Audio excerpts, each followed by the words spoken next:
आपल्यातला एक आमदार फोन करून बाहेर माहिती पुरवतो। अजित पवारांकडून आपल्याच एका आमदारावर संशय।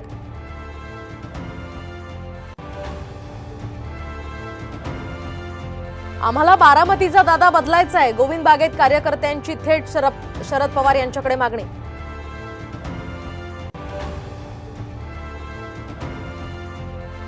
गोड बोलून काटा काढण्याचा राज्य सरकारचा प्रयत्न दिसतोय। मनोज जरांगेंचा गंभीर आरोप। तर उपोषणाच्या चौथ्या दिवशी जरांगेंची प्रकृती ढासळली।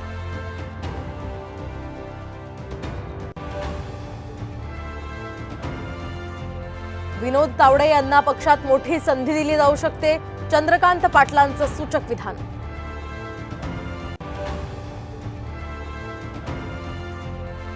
नीट संदर्भात सुप्रीम कोर्टाची एनटीएला नोटीस। परीक्षेतील ग्रेस मार्कवर खुलासा करण्याचे आदेश। पुढील सुनावणी आता 8 जुलैला।